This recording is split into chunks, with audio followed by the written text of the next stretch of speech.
Hey there guys, I am the Six Machine and welcome back to another Warhammer video. We are back again with yet more Daemon Leaks, this time covering one of the slightly more esoteric units in the Khorne roster, and that is the rather bizarre looking but quite terrifying Skull Cannon. The Skull Cannon presently, as you can see on your screen, has a relatively middling, light-ish vehicle profile. It's toughness 7, it's got a 3-up save, it has 7 wounds, and it has a mix of relatively mediocre ranged and melee damage output. And there seems to be quite a significant bump coming in all categories for this vehicle, because according to the leaks that we've seen today, it is now sporting the following upgrades. With the base profile moving from its current 6-inch move to a much healthier 8-inch, the toughness 7 remaining the same but getting an improvement to 9 wounds, you are going to have just a bit more longevity on the battlefield, and then in line with the other demonic save mechanic that we've seen in the Codex, or that we can expect in the Codex, it is getting a move to a 4-up save against both ranged and melee. So yes, you are in some ways getting a downgrade because you are losing that 3-up armor save, but now you essentially have a 4-up save against everything that cannot be modified, so it is going to be better most of the time when you consider that most weapons in the game at the moment do have -1 or -2 AP on their profiles anyway. So I do think that overall, in addition to the extra 2 wounds that you are getting, you will find yourself more durable most of the time compared to how you were before, unless you are going up against loads of no AP weaponry. It really is, I think, going to feel much better against most weaponry, and especially when you're up against anything with -2 or better AP that would have been putting you down to your 5-up in run before, you are going to feel much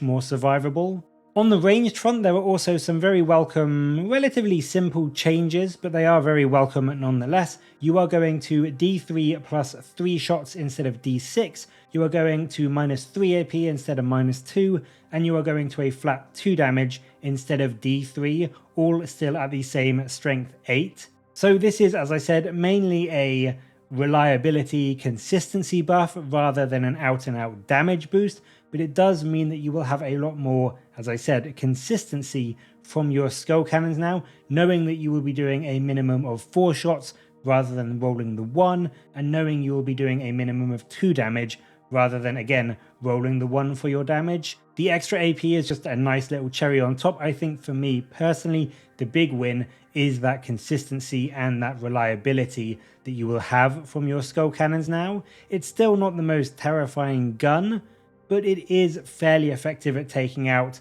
enemy infantry or elite infantry or light vehicles, and the only thing that's really going to damage its potential is the -1 damage or half damage effects that are on quite a lot of things in the game at the moment, so there are going to be a lot of bad targets for this, but I do think most of the time, especially when it is going to be some of your only shooting in a Khorne heavy list, there are always going to be targets for you to be shooting this thing at. On top of that though, the melee output has actually been shot through the roof for the Skull Cannon. Previously it sported a fairly pathetic 2 attacks at strength 5, -3 AP and 1 damage, which was just the 2 blood letters on top. This has now got hugely boosted to not only having 2 attacks at strength 6, -1 AP and 2 damage from the vehicle itself, but in a move which I think lets us get a good guess at the new bloodletter melee profile as well, now has an additional 4 attacks, 2 from each bloodletter presumably, at strength 6,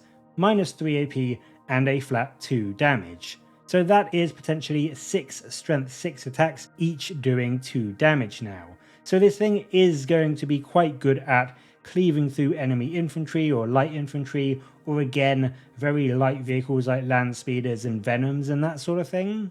Like the cannon, it's not the most terrifying profile in the world, but in a vehicle that I'm hoping is going to be relatively cheap, does allow you to get some good ranged, some good melee, and some good durability all in one nice package. And I think that's what I like about these changes the most. They are just some really good reliability improvements for the Skull Cannon. There's nothing too game-breakingly powerful, but it is getting a nice boost in pretty much every category and as I said, one which will hopefully come at not a huge price increase. If you compare it to the current Skull Cannon, you are essentially getting better in durability, in range damage, and in melee damage, which is the three arguably, and also actually, now that I think about it, in movement as well. So pretty much in every phase in the game, you are getting a nice little buff to help you just perform that much more effectively. So I think in general, as long as this doesn't come with a huge price increase in terms of points,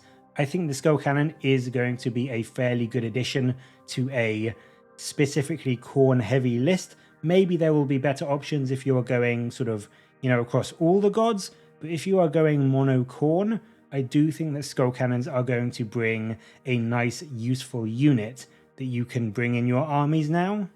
But as always, what do you think of these changes? Will the Skull Cannon be a must-take in Khorne demon lists, or were you hoping for maybe some more damage on the weapons or some more attacks from the overall profile? Let me know in the comments below, and as always, thank you very much for watching. Please do like and subscribe for more Warhammer content from me, but until next time, I'll catch you later, guys.